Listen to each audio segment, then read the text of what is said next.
亲爱的弟兄姐妹们，平安！无论大家在何处，希望大家都平安，都健康。阿们。好，我们一起来敬拜主耶稣，我们又祷告。我们感谢你，耶稣，你的慈爱，你的恩典，慢慢留在我们的生命中。这美好的时刻，我们要赞美你，我们要敬拜你，高举你的圣名，因为你配的所有的敬拜赞美。谢谢你，耶稣，奉耶稣的圣名求我们祷告，我们一起说阿们，哈利路亚。我们要住在你里面，让你住在我们里面，耶稣。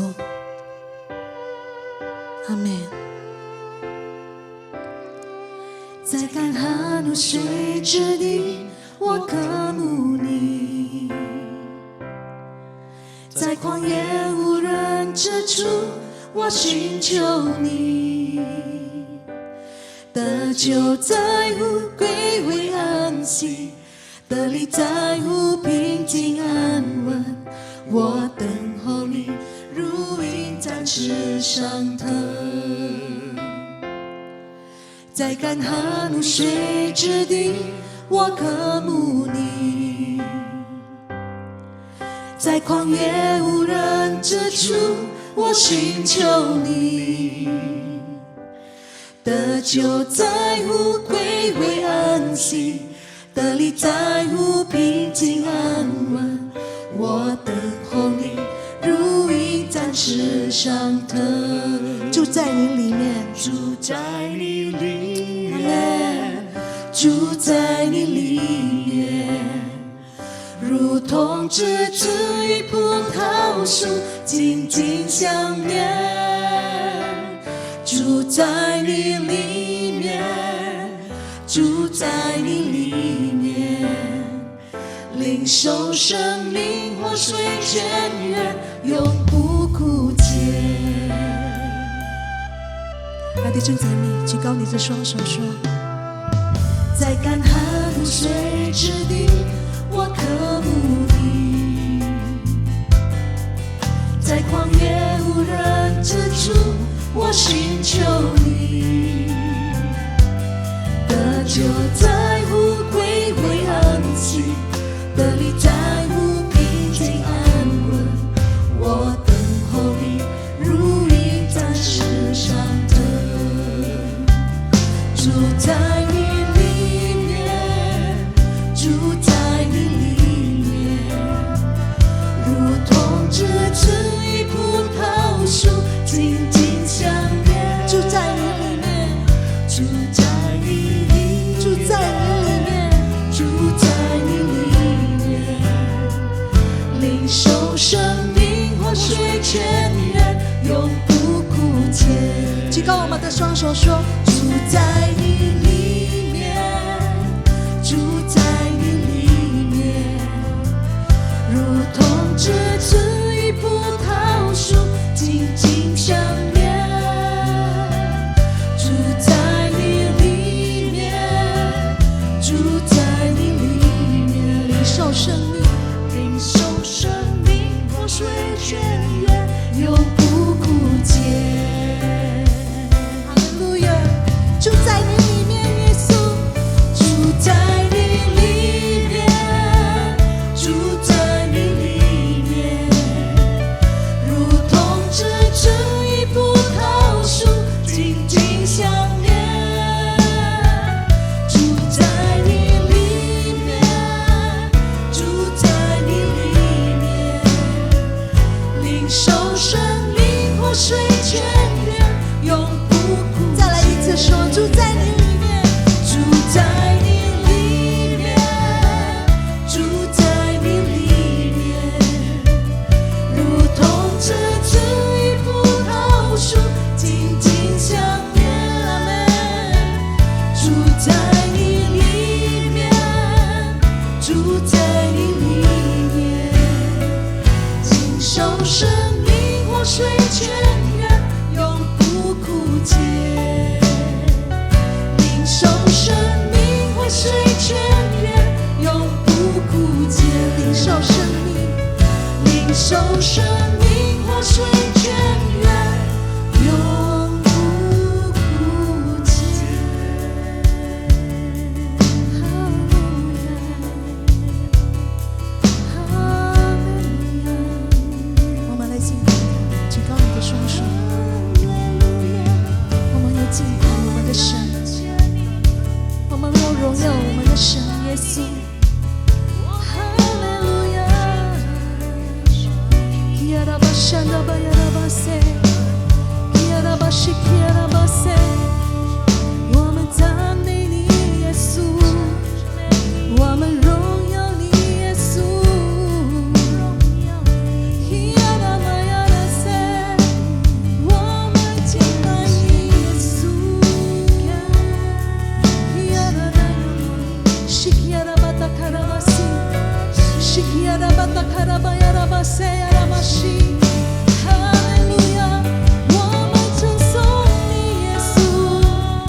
就让我留在你的同在里，能不能赐我力量，让我更多爱你？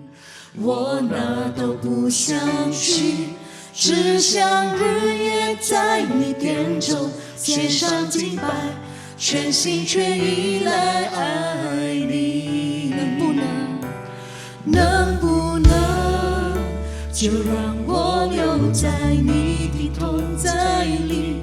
能不能赐我力量，让我更多爱你？我哪儿都不想去，只想日夜在你殿中献上敬拜，全心全意来爱你。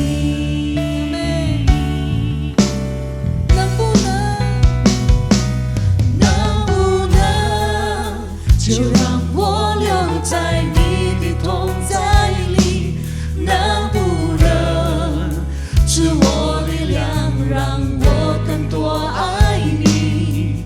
我哪儿都不想去，只想日夜在你殿中献上敬拜，全心全意来爱你。再来一起说，能不能？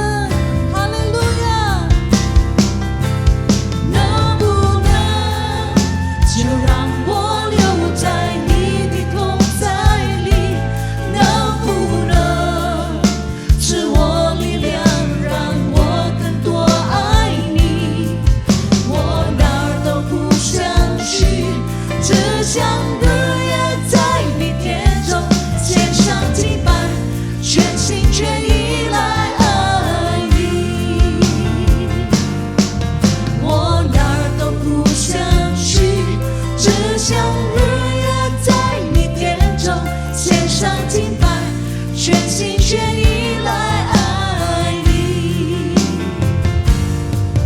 我哪儿都不想去，只想献上敬拜，全心全意来爱你。我们来敬拜他。哈利路亚，哈利路亚，全心全意敬拜你，我全心全意敬拜你。哈利路亚。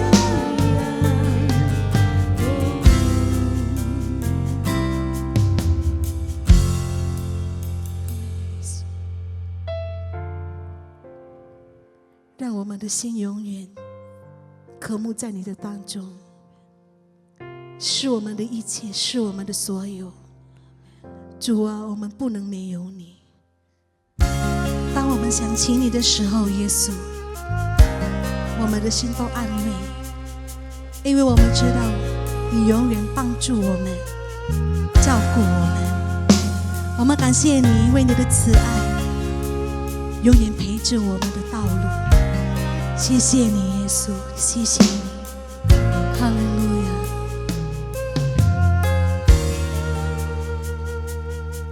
心情低落的时候，想起你的温柔，你那看不见的手安慰我。风风雨雨的天空，盼望看见彩虹，是你恩典的承诺。每当想起你，想起你会帮助我，还有什么困难不能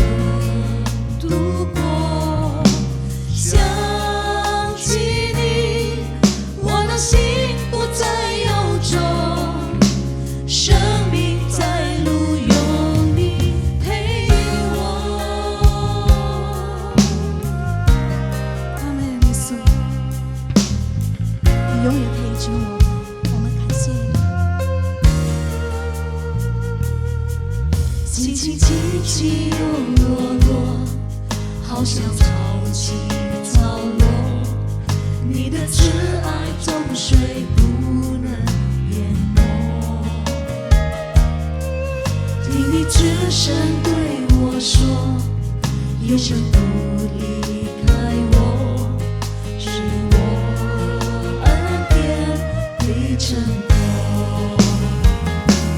每当想起你，想起你会帮助我，还有什么困难不能度过？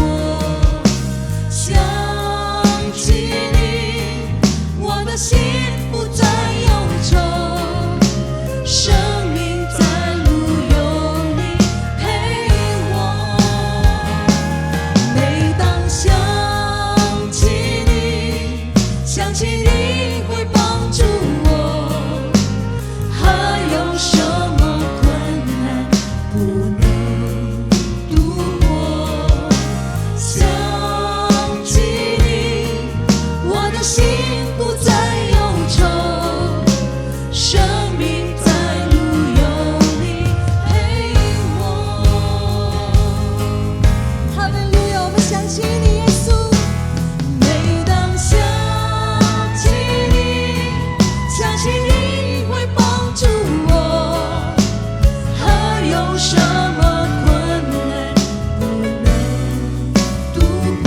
想起你，想起你，哈利路亚，我的心不再忧愁，生命在路。再来一次说，每当想起你，每当想起你，想起你会帮助我，还有什么困难不能度过？想起你，我的心不再忧愁，生命在路有你陪我，生命在路有你陪我，生命在路有你陪我。来敬拜他，举高我们的双手。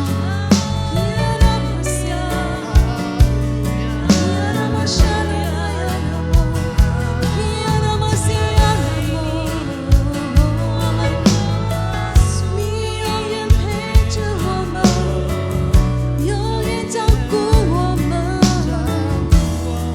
哈利路亚，谢谢你，耶稣，谢谢你，我们感谢你。哈利路亚，阿门。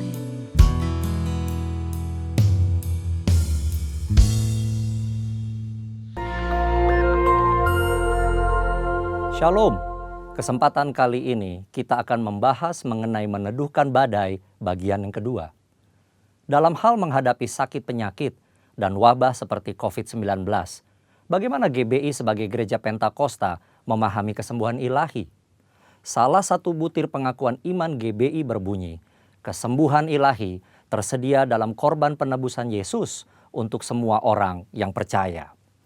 GBI percaya Roh Kudus yang memakai para murid Yesus di Kisah Para Rasul adalah Roh Kudus yang sama yang sekarang memakai murid Yesus pada zaman now untuk membawa kesembuhan ilahi kepada orang sakit. Ada beberapa penyebab mengapa seseorang tidak disembuhkan secara ilahi. Lebih lengkap dapat saudara baca melalui artikel link di caption video ini. Dr. French Arrington dalam bukunya Doktrin Kristen Perspektif Pentakosta menjelaskan, baik Alkitab maupun pengalaman tidak mendukung pernyataan bahwa mereka akan disembuhkan dalam setiap situasi. Dari sisi manusia, kekurangan iman menjadi suatu faktor. Dari sisi Allah adalah berkuasanya kebijakan dan kehendak Allah. Saat ini Allah masih menyembuhkan orang sakit. Tetapi penyembuhan sekarang bukan puncak penyembuhan atau penyembuhan tertinggi. Puncak pembebasan kita selaku orang percaya dalam Kristus terjadi pada kehidupan mendatang. Penyembuhan saat ini adalah suatu tanda dan pencicipan lebih dulu akan penebusan tubuh kita di masa depan. Penebusan kita saat ini hanya sebagian dan penyakit masih terus terjadi. Tetapi apabila Kristus datang kembali, penderitaan, penyakit, keluhan, dan kematian akan berhenti selamanya terhadap orang-orang yang telah ditebus. Bagaimana seharusnya respon orang percaya ketika kesembuhan tidak terjadi pada dirinya? Ikuti apa yang Paulus lakukan. Ia menerima bahwa duri dalam dagingnya yang dapat dikatakan sebagai penyakit dengan hati yang rela, meski Tuhan tidak memberi penjelasan atas semuanya itu. Bahkan ketika Paulus tidak dapat memahami cara kerja Tuhan, ia meresponinya dengan sebuah pengagungan. Oh, alangkah dalamnya kekayaan hikmat dan pengetahuan Allah. Sungguh tak terselidiki keputusan-keputusannya, dan sungguh tak terselami jalan-jalannya. Sebab siapakah yang mengetahui pikiran Tuhan? Atau siapakah yang pernah menjadi penasihatnya? Atau siapakah yang pernah memberikan kepadanya sehingga ia harus menggantikannya? Sebab segala sesuatu adalah dari Dia, dan oleh Dia, dan kepada Dia, bagi Dialah kemuliaan sampai selama-lamanya. Ketidakmengertian kita akan pikiran Allah justru membuat kita lebih dalam menyembahnya. Dr. French Arrington menjelaskan dalam textbook Doktrin Kristen Perspektif Pentakosta demikian. Untuk melihat Allah yang hanya bekerja melalui penyembuhan-penyembuhan luar biasa, membuat batasan palsu terhadap kuasa Allah. Segala sesuatu yang baik berasal dari Allah. Pengetahuan medis dan keterampilan para dokter dan perawat adalah dari tangan Allah yang beranugerah. Allah berkarya melalui sarana-sarana, baik yang alami maupun supranatural. Dia berkarya dalam menanggapi iman dan doa umatnya. Dia juga melakukan penyembuhan melalui para dokter dan perawat. Kita harus menggunakan diri kita akan sarana-sarana apapun untuk sarana-sarana penyembuhan yang telah diberikan Allah. Doa dan pengurapan minyak memiliki tempatnya sendiri, tetapi doa dan pengobatan medis tidak saling bertentangan. Keuntungan doa penyembuhan dan pengetahuan medis mengalir dari Allah yang sama. Bagi GBI, kesembuhan ilahi adalah salah satu bentuk berkat keselamatan. Keselamatan manusia, itulah yang terpenting. Inilah juga yang dilakukan oleh keluarga besar GBI Jalan Jenderal Gatot Subroto, Jakarta, melalui Healing Movement Crusade. Pemberitaan keselamatan selalu menjadi agenda utama. Pelayanan kesembuhan ilahi adalah tanda-tanda yang menyertainya. Gereja digambarkan sebagai tubuh yang memiliki banyak anggota dengan fungsi yang berbeda-beda. Tiap insan gereja dan hamba Tuhan diharapkan memberikan kontribusi bagi masyarakat sesuai karunia masing-masing, khususnya dalam menghadapi wabah seperti COVID-19. Dan yang paling penting, nyatakan kehendak Tuhan agar badai COVID-19 dapat berhenti atau menurun dampaknya. Dalam tuntunan Roh Kudus dan dalam nama Yesus, badai COVID-19 dihardik agar diam, tidak lagi mengakibatkan jatuhnya korban. Kuasa Tuhan akan dinyatakan dan banyak orang akan diselamatkan. Tuhan Yesus memberkati.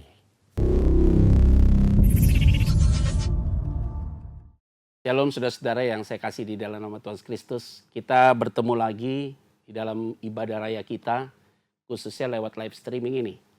Dan saya punya keyakinan teguh bahwa saudara adalah orang-orang yang tetap kuat dalam kondisi apapun.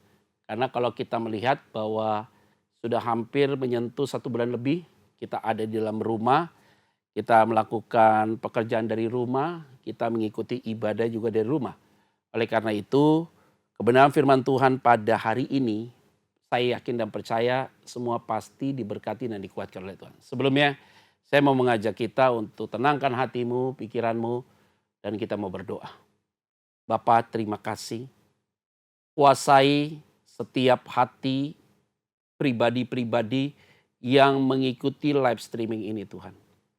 Mereka sedang duduk bersama dengan keluarga di rumah. Mereka yang sebagai single parents juga sedang ada bersama dengan anaknya. Atau mereka yang masih single juga tetap ada dalam pemeliharaan Tuhan. Oleh karena itu ya Bapak, tidak ada satupun yang mengikuti live streaming ini yang tidak dilawat oleh Tuhan. Semua pasti dilawat, dikuatkan, diteguhkan, dibukakan pikirannya. Dan lebih daripada itu, kami tetap optimis. Pasti Tuhan tolong kami. Karena itu ya Bapa, pada hari ini berbicaralah bagi setiap kami, hamba-Mu yang dipercayakan, dikuduskan Tuhan, dan dilayakkan Tuhan. Di dalam nama Tuhan Yesus Kristus, kami berdoa dan mengucap syukur. Amin. Nah, saudara-saudara yang saya kasih di dalam nama Tuhan Yesus Kristus, karena kita baru saja merayakan Jumat Agung, terus kemudian Paskah, dan masuk menjelang kenaikan Kristus, saudara. Saya akan mengulas dulu sedikit, saudara, karena tema kita adalah optimis dan positif. Ini penting sekali. Jadi kata-kata positif dan harus optimis, saudara. Kalau tidak, kita akan mengalami goncangan dan itu cukup mengkhawatirkan kita di hari-hari yang akan datang. Nah, Ibu Bapak Saudara sekalian yang mengikuti ibadah live streaming ini di rumah, saya akan membukakan bagian ini jadi penting sekali begini, saudara. Oke, kita mau belajar dulu kebenaran firman Tuhan lebih detail. Kalau kita mengacu kepada peristiwa sebelum Paskah, perayaan Paskah yang dilakukan oleh orang Yahudi di Mesir, yaitu di mana pada saat itu saya sudah pernah sampaikan bahwa ada korban yang harus disembelih, maka darahnya itu ditaruh di ambang pintu orang Israel. Artinya pengertiannya adalah supaya dihalau dari setiap tulah yang terjadi pada saat itu. Nah, ini menarik sekali saudara. Kalau kita mengacu ini dan saya mau ulas dari perjanjian lama, nanti saya mau kembali ke perjanjian baru saya mau kasih tema ini berbicara tentang apa. Oke, pelan-pelan dulu saudara ya. Ada hal yang menarik begini saudara. Setelah sebelum Paskah memang tulah diberikan oleh Allah kepada bangsa Mesir, tetapi orang Israel yang tinggal di Mesir tidak dapat tulah. Apa menariknya? Jadi hukuman itu diberikan kepada mereka yang orang-orang yang meninggalkan Tuhan, yang menyembah kepada berhala, maka dia menjadi head to head dengan Tuhan.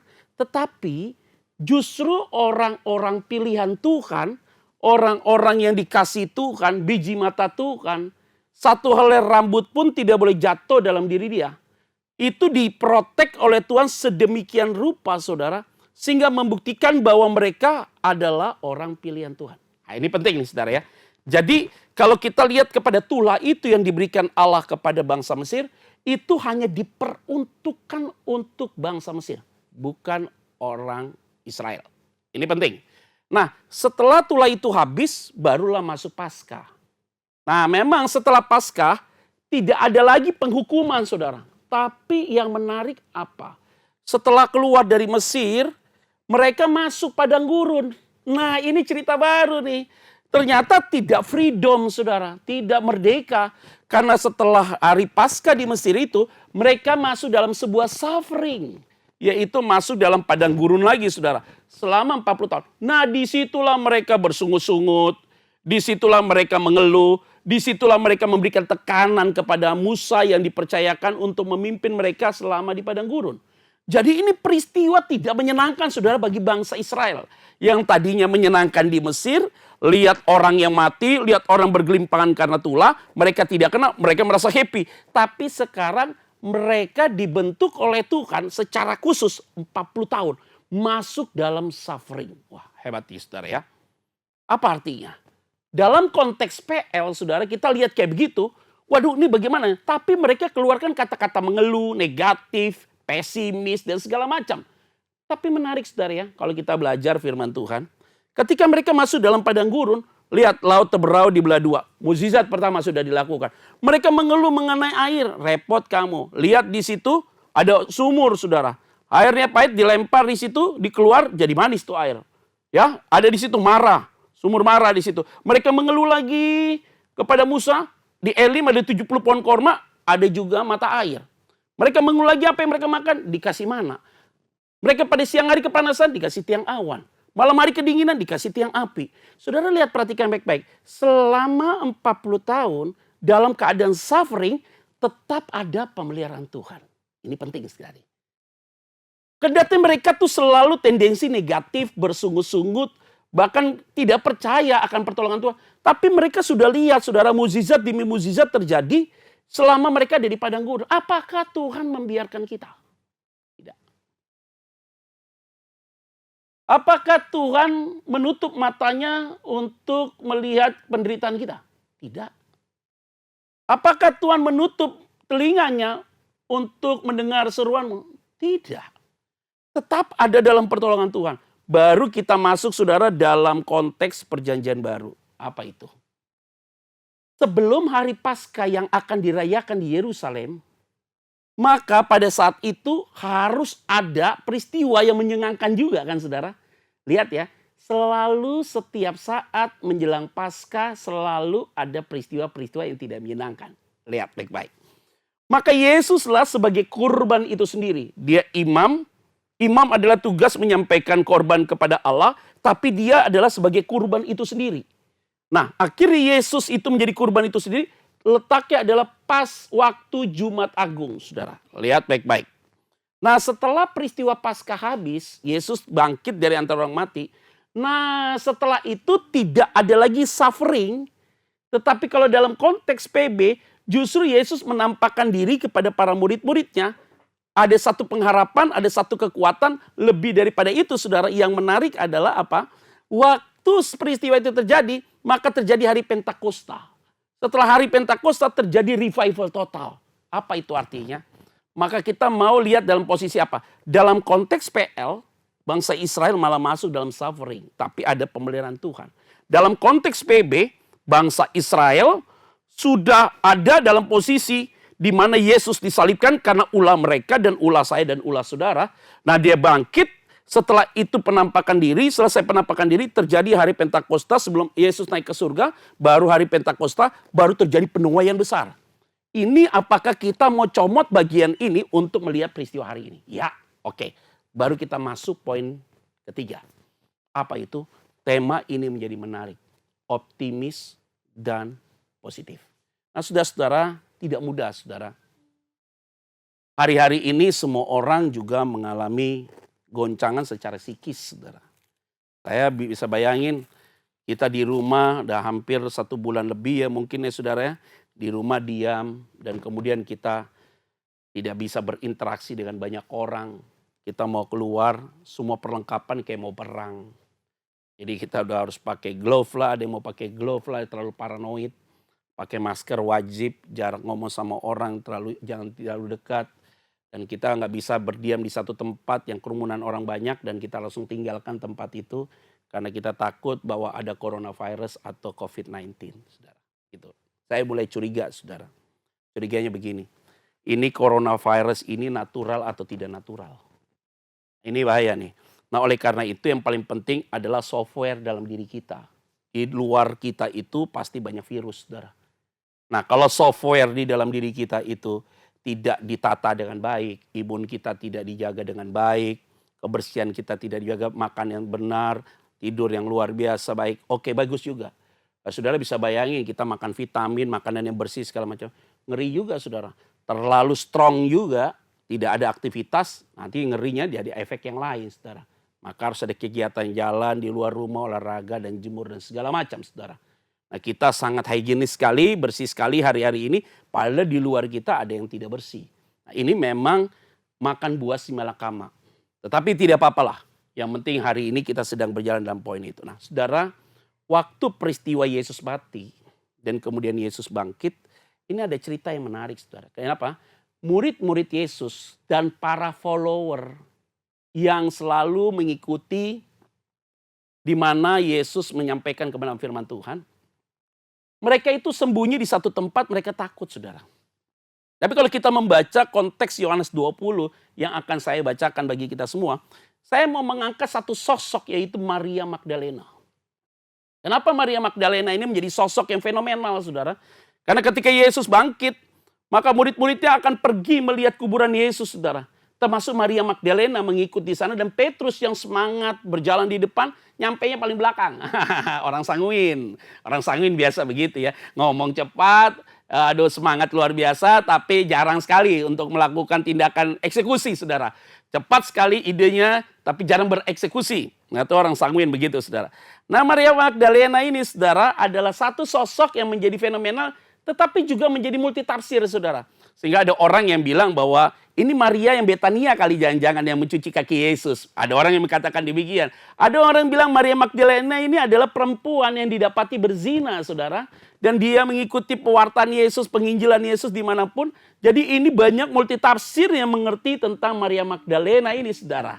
Nah, ternyata saya menemukan bahwa Maria ini Magdalena yaitu yang lahir berasal dari Magdala, kota tepi barat di Danau Galilea, yaitu daerah nelayan, saudara, dari Magdala. Jadi kemungkinan besar Maria ini adalah orang yang punya daya kemampuan secara finansial yang baik. Nah, Maria Magdalena ini, saudara, dia biasa dengarkan firman Tuhan. Dia biasakan lihat Yesus mengajarkan, lakukan banyak mukjizat. Oke, lihat, saya akan bacakan bagi kita. Yohanes 20 ayat yang ke-11. Firman Tuhan bilang demikian. Tetapi Maria berdiri dekat kubur itu dan menangis. Sambil menangis, ia menyunguk ke dalam kubur itu. Dan tampaklah olehnya 2 orang malaikat berpakaian putih. Yang seorang duduk di sebelah kepala dan yang lain di sebelah kaki di tempat mayat Yesus terbaring. Jadi ini cerita yang menarik sekali, saudara. Jadi Maria sudah sampai di kubur Yesus. Dia kemudian lihat ada malaikat duduk di bekas kepala Yesus dan di bagian kakinya gitu, saudara. Kata malaikat-malaikat itu kepadanya, berbicara kepada Maria. Ibu, mengapa engkau menangis? Jawab Maria kepada mereka, Tuhanku telah diambil orang dan aku tidak tahu di mana ia diletakkan. Saudara perhatikan baik-baik. Ini ayat ada keganjelan yang luar biasa. Ini malaikat loh, saudara, bukan manusia loh. Jadi malaikat itu kalau bertemu dengan kita, orang manusia biasa, itu ada sinar kemuliaan dan dia ada rasa gentar sekali. Tapi kenapa Maria ini tidak merasakan hal itu, saudara? Dan kemudian dia keluarkan satu pernyataan. Dan pernyataan itu, Tuhanku telah diambil orang dan aku tidak tahu di mana ia diletakkan. Agak aneh nih, saudara. Yaitu apa? Hati-hati loh. Orang yang terlalu takut dalam hidupnya. Muncullah sebuah pesimis. Bahkan dia tidak bisa melihat kebesaran Tuhan di dalamnya. Aneh, saudara. Maria kurang apa? Yesus sudah beberapa kali berbicara di depan ruang publik, bahkan berbicara depan murid-muridnya kepada orang yang sangat dekat sekalipun. Yesus pernah bicara apa? Bahwa anak manusia akan masuk ke dalam perut bumi 3 hari. Nah, ini penting, anak manusia akan masuk dalam perut bumi selama 3 hari. Masa Maria lupa bahwa Yesus akan bangkit, saudara? Saya takut, saudara. Firman Tuhan kamu dengar, kamu baca, kamu mengerti setiap saat. Tetapi sebenarnya firman itu tidak meresap dalam hati kita. Sehingga apa yang terjadi hari-hari ini, engkau takut sampai kapan, ini peristiwa sampai kapan dan segala macam. Nggak usah pusing. Hal-hal yang terjadi hari ini sudah dicatat dalam Alkitab. Sehingga kalau saudara baca Alkitab dan merenungkannya, dan firman itu tinggal di dalam hatimu, engkau tidak akan melihat peristiwa hari ini menjadi pesimis, saudara. Karena kenapa? Tidak ada kalimat gini, kayaknya dia diambil nih sama penjaga dan segala macam. Tidak berpikir salah, saudara, tentang peristiwa-peristiwa yang terjadi, saudara. Jadi peristiwa ini menjadi bahaya sekali ketika ada dalam kehidupan praktis kita hari ini. Di mana firman yang kamu dengar? Di mana firman yang kamu khotbahkan? Di mana firman yang selama ini selalu menguatkan saudara? Inilah seperti bangsa Israel. Udah lihat banyak kebaikan-kebaikan Tuhan dari Mesir, di padang gurun pertolongan Tuhan tidak pernah putus. Tetap saja ada part-part tertentu dia mengeluh. Seolah-olah dia lupa tentang peristiwa yang sudah terjadi. Ini bahaya sekali. Oleh karena itu, kita semua yang mengikuti live streaming ini, saudara, di rumah. Dan saya mau sampaikan bagi kita semua, saudara ingat baik-baik. Tidak boleh ada yang pesimis sedikit pun. Tidak boleh ada keraguan-raguan sedikit pun. Karena peristiwa hari ini Alkitab sudah catat sedemikian rupa. Bahwa di hari-hari kedatangan Kristus akan terjadi kesusahan. Akan terjadi penderitaan. Akan terjadi ini, itu, ini, segala. Saudara baca 2 Tesalonika dan segala macam. Ada peristiwa-peristiwa pendahulu, saudara. Jadi ini bagian dalam peristiwa itu. Ya, ini bagian dalam itu. Tapi ingat, harus kita berkata positif. Yaitu apa? Tidak boleh mengatakan jangan-jangan Tuhanku diambil oleh orang. Nggak boleh ngomong begitu. Jadi ketika kita mencoba dengan bahasa yang negatif, bahasa yang pesimis, justru sudah langsung drop, saudara. Nah, ini penting kita untuk kita berpikir sesuatu yang maju ke depan untuk lihat segala sesuatu. Kalau tidak, kita tergerus dalam situasi seperti ini. Oke, poin yang kedua. Apa itu poin yang kedua? Ayat 14. Sesudah berkata demikian, ia menoleh ke belakang dan melihat Yesus berdiri di situ. Tetapi ia tidak tahu bahwa itu adalah Yesus. Aneh. Keanehan yang kedua kalau orang itu takut ya saudara ya. Yang pertama kalau orang itu takut, dia lupa saudara tentang firman yang sudah disampaikan. Apapun sudah ketutup karena ilah zaman itu menguasai dia. Maka sebenarnya ada orang yang hatinya ditumpulkan ya. Karena kenapa? Karena terlalu kuat iblis menyerang dia sehingga akhirnya dia jadi punya masalah. Maka saya bilang begini saudara. Ini akan kelihatan seperti perumpamaan penabur yang Yesus sampaikan. Ada orang yang benih dijatuhkan di pinggir jalan dimakan oleh burung. Mereka yang tidak mengerti. Jadi dengar firman tapi tidak mengerti, datang ke gereja tapi tidak mengerti. Orang-orang kedemikian ini kalau dapat tantangan pasti dia akan tinggalkan Tuhan. Yang kedua, benih itu jatuh di tanah batu-batuan tapi tanahnya tipis saudara. Dan tumbuh. Tapi ada matahari langsung layu habis. Kenapa? Orang ini adalah dengar firman Tuhan, cukup hatinya gembira, enjoy, emosinya terpenuhi, hanya sifatnya emosional. Wow, haleluya, puji Tuhan, segala macam responnya terlalu berlebihan, tapi tidak mengakar, saudara. Ada penderitaan murtad dia. Yang bicara adalah kitab. Nanti baca dalam Matius, Lukas pasal 8, Matius pasal yang ke-13, saudara. Terus kemudian cerita itu berkembang, masuk lagi benih yang jatuh di semak berduri. Tapi terhimpit karena dunia itu begitu kuat, kekayaan begitu kuat, takut, kesusahan dan segala penderitaan, maka tidak bertumbuh dia. Habis juga, dibuang, selesai. Yang keempat ini menarik, jatuh di tanah yang baik dan dia bertumbuh, berakar, ada yang 100, ada yang 60, ada yang 30 saudara.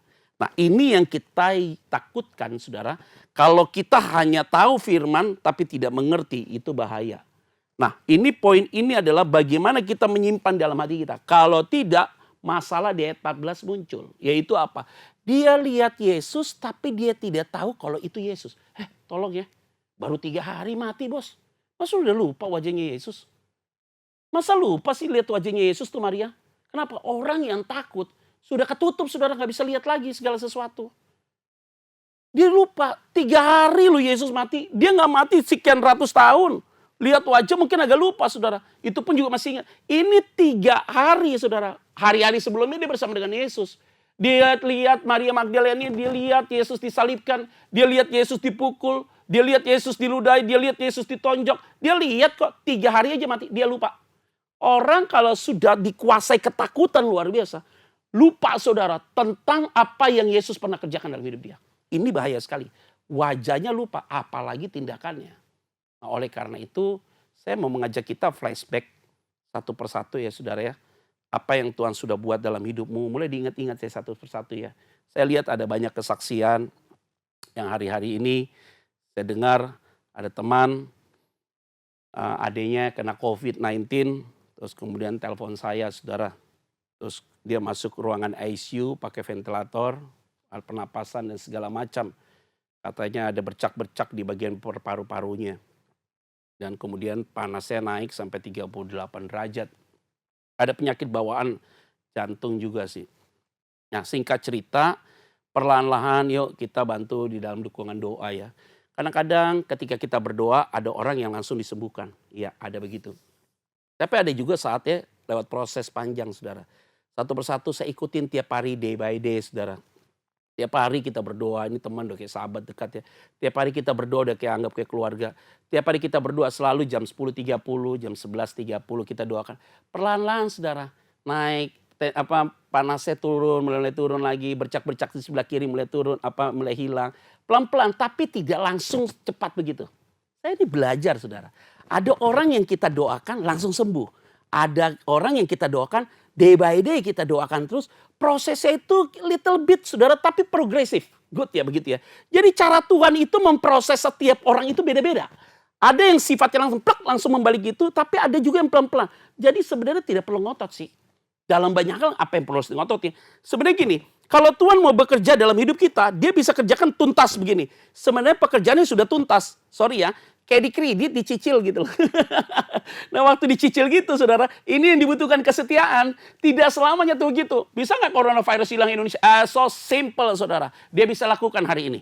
Dia bisa stop coronavirus hari ini. Dia bisa selesaikan COVID-19. Dia bisa selesaikan masalah. Kenapa nggak langsung selesaikan? Dia mau uji hati kita. Ada orang yang lumpuh, langsung jalan dia. Ada orang yang buta, langsung melihat. Tapi juga ada orang yang buta. Waktu disembuhkan oleh Yesus, dia lihat samar-samar. Aku lihat ada orang berjalan tapi seperti pohon-pohon. Tidak langsung sembuh tuh, ada proses juga.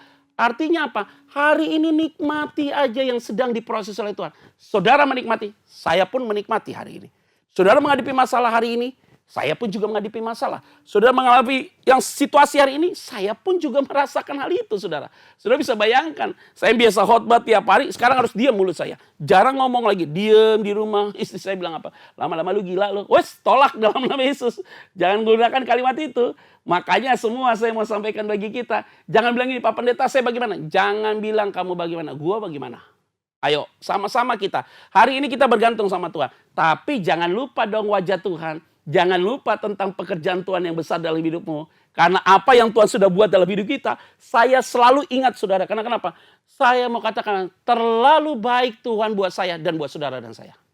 Oleh karena itu, semua yang ada tempat hari ini yang mengikuti live streaming saudara di rumah masing-masing. Saudara habis ibadah ini, ikuti live streaming ini, ya bergandengan tangan. Keluarga, suami, istri, anak-anak bergandengan tangan. Yaitu apa? Minta ampun sama Tuhan.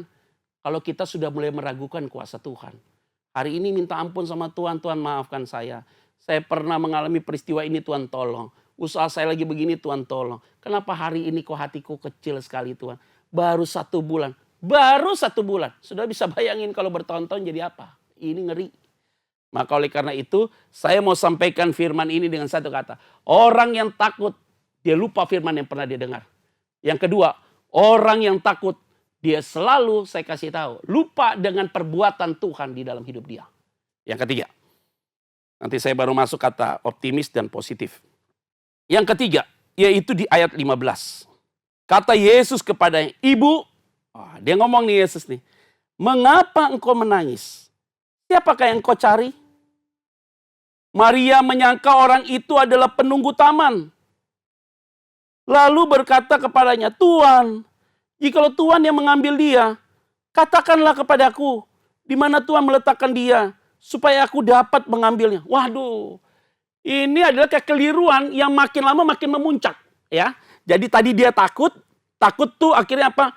Apa yang dia dengar firman itu, apa yang dia lihat tentang Yesus mengajarkan, lupa, itu takut. Orang yang takut begitu.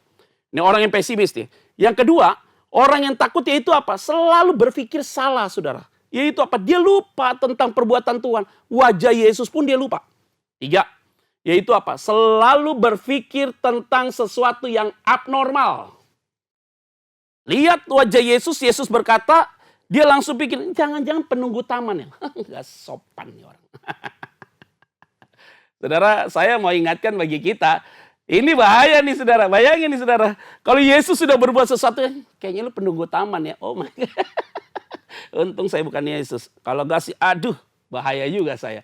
Nah oleh karena itu, ini semua yang ada di tempat ini, yang mengikuti live streaming, saya kasih tahu buat saudara sekalian. Orang kalau takut itu modelnya kayak begini, kayak Maria. Baru kita mendapatkan jawaban dari inti tema khotbah kita, yaitu optimis dan positif, saudara. Ya, ayat yang ke-16 dan ayat yang ke-17 itu sampai 18 adalah menjadi poin untuk khotbah kita pada hari ini ya, saudara ya. Yaitu apa? Ayat 16 itu firman Tuhan bilang begini. Kata Yesus kepadanya, hebat kalimatnya, Maria, Maria, berpaling dan berkata kepadanya. Dalam bahasa Ibrani Maria berkata apa? Rabuni, artinya guru. Good. Apa itu artinya? Tuhan tidak marah kepada Maria yang lupa tentang firman, yang lupa tentang pengajaran. Tuhan juga tidak marah kalau dia lupa wajahnya Yesus. Tuhan juga tidak marah ketika dia menyangka bahwa Yesus itu adalah penunggu taman, dia tidak marah. Tetapi dia memberikan sebuah jawaban, yaitu Maria, Maria. Hebat sekali. Apa artinya? Walaupun engkau lupa dengan dia, walaupun engkau sudah mulai ragu sama dia, dia tidak pernah lupa buat saudara dan saya. Karena saudara dan saya, kita disebut dengan nama kita secara pribadi oleh dia. Terima kasihlah saya sama Tuhan. Kalau anak-anak begitu udah mulai kita ada rasa takut apa khawatir gitu ya. Ada begitu, ada kekuatan. Masih ingat dulu saya panggil kamu seperti apa? Malu ya saya, saudara ya. Mungkin perlu diingatkan oleh Tuhan hari ini. Dia datang lewat mimpimu. Dia datang lewat setiap perenunganmu baca firman Tuhan. Dia berbicara dalam hatimu. Yesus tidak pernah tuh hakimi setelah dia bangkit dari orang mati. Pernah dia marah-marah sama Petrus. Petrus, dia ketemu di dalam Tiberias. Lu udah sangkal gue 3 kali, lu Petrus lu minta maaf sama gue. Enggak lu, Yesus gak ngomong begitu. Yesus bilang apa? Petrus, Simon anak Yohanes. Apakah engkau mengasihi aku Simon? Keren. Dia tahu kita salah. Dia tahu kita jatuh. Dia tidak bilang, dasar lu orang gak bener. Enggak. Harusnya dia bisa ngomong sama Maria. Maria lu kemana aja Maria? Enggak tuh. Tapi dia Maria. Keren sekali saudara. Oleh karena itu, semua kita yang mengikuti live streaming ini, dia memanggil namamu. Hari ini dia panggil namamu. Itu pasti tenangkan hatimu. Ada damai dalam hidupmu. Dia selalu memberikan pengharapan. Ketika dalam ketakutan dia datang sebut nama kita. Maria, Maria. Dia panggil lagi namamu juga secara khusus hari ini. Dia panggil nama pribadimu, suamimu, istrimu, anak-anakmu. Hari ini dia panggil saudara secara pribadi. Untuk saudara tidak boleh takut. Engkau harus optimis, engkau harus yakin. Karena di dalam doamu dia sebut namamu juga. Waduh, waktu engkau berdoa dia menjawab sesuai dengan namamu. Artinya dia datang tepat pada waktunya. Yang kedua, menggunakan kata optimis dan positif saudara ya. Yang kedua ayat 17 firman Tuhan bilang begini. Kata Yesus kepadanya, janganlah engkau memegang aku. Sebab aku belum pergi kepada Bapa, tetapi pergilah kepada saudara-saudaraku dan katakanlah kepada mereka bahwa sekarang aku akan pergi kepada Bapakku dan Bapamu, kepada Allahku dan Allahmu. Nah, ini saudara, hal ini menarik sekali di ayat 17. Ketika Yesus berkata ini kepada Maria, janganlah engkau memegang aku. Jadi kalimat ini ternyata dalam bahasa Yunani saudara, bahasa asli Alkitab. Kalimat ini, jangan engkau tergantung lagi sama aku. Karena kenapa? Karena aku akan pergi ke rumah Bapa. Itu berarti statement ini menyatakan bahwa kenaikannya dia ke surga. Dia mau kasih tahu, aku akan harus balik ke surga, menyediakan tempat bagimu. Jadi kalimatnya apa? Kamu jangan bergantung sama saya, karena dia akan memberikan Holy Spirit buat saudara dan saya. Yaitu apa? Waktu dibilang jangan sentuh aku, maka dalam bahasa ini, jangan sampai kau bergantung sama aku. Pak, kenapa kalimat itu, kenapa Tuhan bilang tidak boleh bergantung sama dia? Bukan begitu. Karena dia harus kembali ke rumah Bapaknya. Karena dia bilang, aku kembali ke rumah Bapakku dan ke rumah Bapamu, kata dia. Itu berarti bicara tentang kenaikan Kristus. Kalau waktu dia naik, maka dia memberikan tempat buat saudara dan saya. Itu berarti ada harapan dan ada positif, ada optimis bagi hati saya dan hati saudara. Yaitu bahwa Tuhan mau supaya kita itu bergantung kepada dia sepenuhnya. Karena dia yang punya surga. Lihat baik-baik.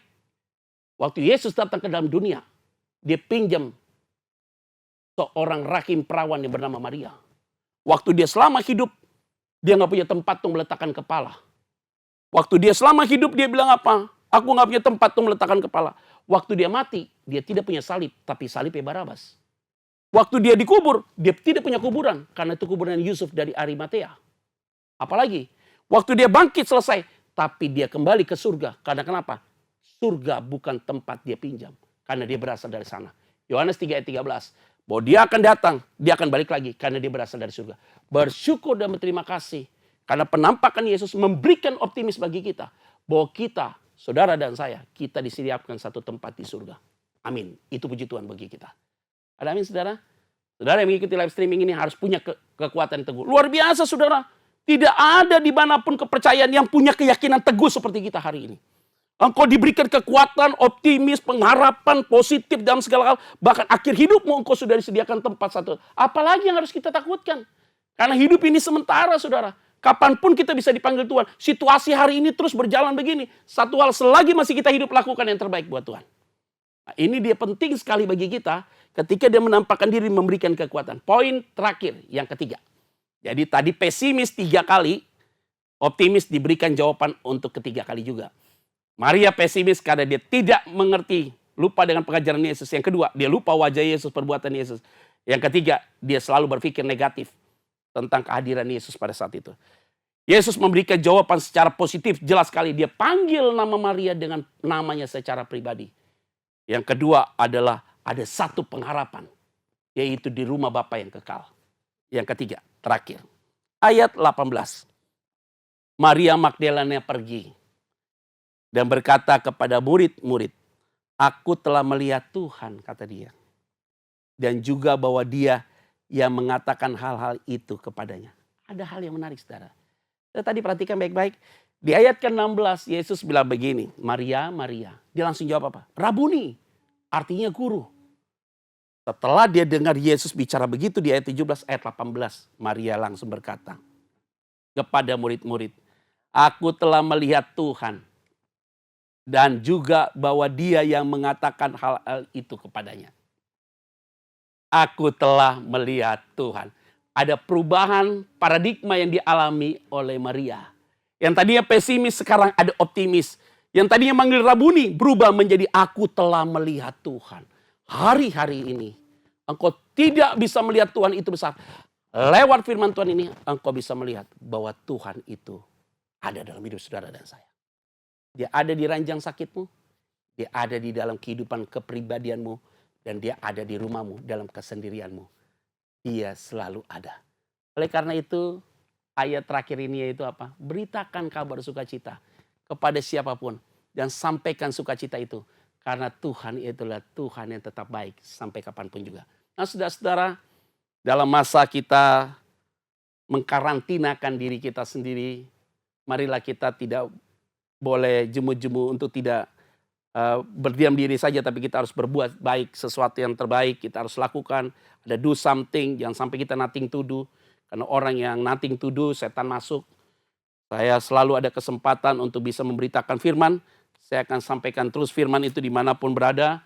Lewat apapun juga, lewat setiap media sosial dan apapun. Dan yang paling penting adalah Tuhan dipermuliakan.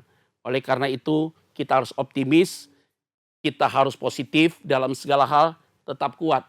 Bahwa Tuhan selalu menyertai saudara. Oleh karena itu saudara yang hari ini terbaring sakit, engkau mengikuti live streaming ini lewat handphonemu, engkau ada di rumah sakit yang terdeteksi COVID-19, atau mungkin saudara yang mengisolasi dirimu di dalam rumah, engkau sedang mengalami kegalauan luar biasa, saya mau berdoa buat saudara. Ingat, Tuhan bisa melakukan kesembuhan hari ini dengan seketika, tapi bisa lewat proses. Oleh karena itu jangan sedikit pun berpikir negatif tentang Tuhan. Saudara tenangkan hatimu yang mengikuti live streaming ini. Taruh tanganmu di dada, saya mau berdoa. Bapa terima kasih. Biarlah setiap kebenaran firman Tuhan yang sudah disampaikan memberikan kekuatan baru bagi kami. Ada harapan yang luar biasa. Karena Engkau menyebut kami dengan nama kami secara pribadi. Kami bersyukur punya Allah seperti Engkau ya Bapa. Engkau yang datang dalam kegalauan kami. Engkau yang memberikan kami pengharapan. Dan Engkau yang mengajak kami untuk memberitakan kabar sukacita itu. Oleh karena itu hamba berdoa Tuhan. Siapapun mereka yang mengalami lemah tubuh hari ini. Bahkan terinfeksi positif COVID-19. Atau mereka yang sedang mengalami kegalauan hari ini. Tangan mereka di dada ini. Hamba berdoa di dalam nama Yesus. Sembuhkan mereka Tuhan. Oleh bilu darah Tuhan Engkau menyembuhkan mereka dalam nama Yesus. Setiap tipu daya iblis. Setiap apapun juga yang merintangi mereka. Kami tolak dalam nama Yesus. Tidak ada lagi kutuk dalam keluarga mereka. Ditarik segala dosa itu. Dipulihkan mereka. Dan diselamatkan oleh Tuhan. Terima kasih banyak Bapa di surga. Ketika mereka sedang kebingungan tentang apa yang mereka harus lakukan di hari-hari yang ke depan. Hari ini pemeliharaan Tuhan buat mereka tidak pernah terputus. Oleh karena itu ya Bapa. Jaga hidup mereka. Jaga hidupku. Jaga hidup kami semua. Kami mau perkatakan. Sepakat hari ini. Bahwa Indonesia pasti dipulihkan oleh Tuhan. Orang yang terinfeksi COVID-19 akan turun. Yang sembuh akan meningkat. Yang mati akan berkurang. Kami berdoa bukan hanya Indonesia. Tapi seluruh bangsa-bangsa juga mengalami pemulihan daripada Tuhan. Diberkatilah setiap pribadi yang mengikuti live streaming ini. Biarlah nama Tuhan dipermuliakan. Di dalam nama Tuhan Kristus kami berdoa dan mengucap syukur. Haleluya. Amin. Saudara, kita akan bertemu di live streaming lagi di waktu-waktu yang akan datang dengan pembicara-pembicara yang berbeda. Tuhan Yesus memberkati kita semua. Shalom. Shalom. Atas nama Gembala, pekerja, serta Jemaat CK7, kami mengucapkan terima kasih kepada hambanya Bapak Pendeta Petra Vanggidae atas pelayanan dalam menyampaikan pesan firman Tuhan pada hari ini yang telah menjadi berkat serta menguatkan bagi kita semua yang beribadah bersama melalui live streaming. Tuhan Yesus memberkati. Berikut kami sampaikan beberapa info untuk sepekan ke depan. Ibadah minggu depan pada tanggal 31 Mei 2020 tetap dilakukan melalui live streaming yang akan dilayani oleh Bapak Pendeta Johan Lumoindong pada pukul 7 pagi, pukul 9, pukul 11.30, pukul 2 siang, dan pukul setengah 5 sore. Ibadah tersebut akan disertai dengan ibadah secara online mulai pukul 7 untuk Mandarin Service, Youth dan Junior Service, ibadah anak bahasa Indonesia dan bahasa Inggris, dengan ibadah anak berkebutuhan khusus di channel YouTube yang sama, yaitu GBPRJ CK7. Untuk doa fajar, rumah doa, call, serta kom tetap diadakan secara online via Zoom yang dapat dilihat melalui medsos masing-masing cabang. Sehubungan dengan hari libur nasional Idul Fitri, maka pada hari Senin tanggal 25 Mei 2020, doa fajar diliburkan. Kami telah membuka CK7 Peduli COVID-19 Support Line dan Hotline Service 24 jam bagi Bapak Ibu yang membutuhkan informasi mengenai COVID-19, dukungan doa serta konseling, dapat WhatsApp ke nomor tersebut. Untuk persembahan umum, kolekte, perpuluhan, ucapan syukur, dan lain-lain dapat dilakukan melalui e-banking, mobile banking, ATM maupun online di website rekening persembahan CK7. BCA Cabang Tamrin dengan akun 206-333-8222 atas nama GBPRJ. Sekian pengumuman untuk hari ini. Terima kasih atas perhatian Bapak Ibu sekalian. Tuhan Yesus memberkati. CK7华语堂的同工和今天参加网上敬拜的会友们，当我们还未进入祷告的事项前，让我们一起先讲第3个五旬节的意义，因为我们相信，当我们说出来后，那么事情就会成就在我们的生命里。圣经这么说。哥林多后书第4章13节，但我们既有信心，正如经上记着说：“我因信，所以如此说话；我们也信，所以也说话。”第3个五旬节的意义，第3个五旬节是现代神领大浇灌的时期，远超过当时在亚述撒节所发生的。第3个五旬节将会是主耶稣再来前最大和最后的灵魂收割。第3个五旬节将兴起耶利米的一代，即被圣灵充满，对主耶稣舍心塌地，对罪绝不妥协，并在其心中抢救灵魂的年轻人。第3个五旬节是在印度尼西亚诞生，并被推动到列国。这个运动从东方到西方，最后回到耶路撒冷。第3个五旬节将赐下能力来完成主的大使命，之后主耶稣就会再来。来吧，CK7华语堂的同工和会友，让我们一起为我们的国家印度尼西亚祷告。圣经这么说，历代志下第7章14节，这曾为我名下的遮名，若是这杯祷告，寻求我的面，转离他们的恶行，我必从天上垂听，方免他们的罪，医治他们的地。天父，求你饶恕我们，方免我们的国家阿主。但愿你从一切的瘟疫、新冠病毒和灾害恢复我们的国家，让每个向上帝呼求的人得着拯救。我们祷告，让全体这个救助华语堂的同工和会友都能脱离新冠病毒和全球性经济危机的影响。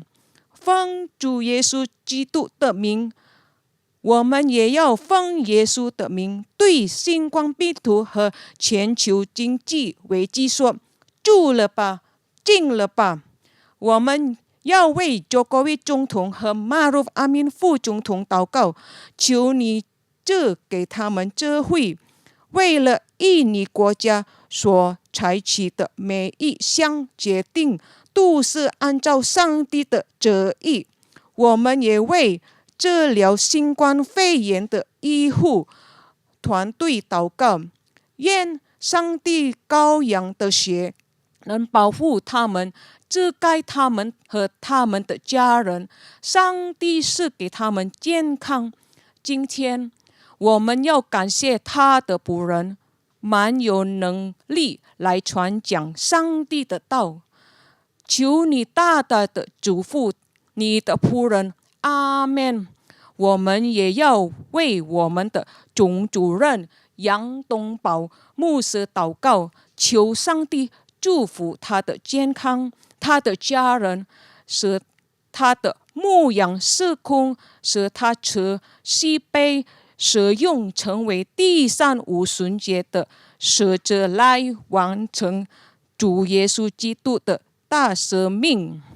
我们也为我们的这个督助牧师长许愿者医生牧师祷告，求上帝祝福他的健康并家人，愿他的妻子 Olivia、 孩子、媳妇和孙儿们都蒙福。上帝成为他仆人和家人的盾牌和帮助。上帝也赐福你仆人在这个督助的牧养圣工，使我们所有在这个督助的证明被得在上帝面前。我们也为伯特利教会、神的教会、Ora Robot 大学和世界引联盟祷告，愿上帝使用他们赢更多的灵魂。也为在这个督助新企业里面的一代祷告，求上帝大大使用他们。我们也为每一位同工和在今天这个督助参加网上敬拜的会友们祷告。我们为有病的祷告，上帝一一治他们，但重担的就求上帝则给他们安息。需要答案的，上帝已经应允他们。奉耶稣基督的名，让每位上帝的子民能脱离全球性的经济危机和疾病。上帝大大的祝福他们，阿们。全体同工和这个督助华语堂的会友，请举手，领受上帝通过他仆人这个督助牧者的祝福。Jemaat yang dikasihi Tuhan Yesus, terimalah berkat yang berlimpah-limpah dari Allah Bapa, kasih karunia di dalam anaknya yang tunggal, Yesus Kristus. Persekutuannya manis dengan Roh Kudus menyertai kita mulai saat ini sampai Tuhan Yesus datang untuk kedua kalinya, menjemput kita di awan-awan yang permai, bahkan untuk selama-lamanya. Semua jemaat katakan amin. Tuhan memberkati dan melindungi kita. God bless you all.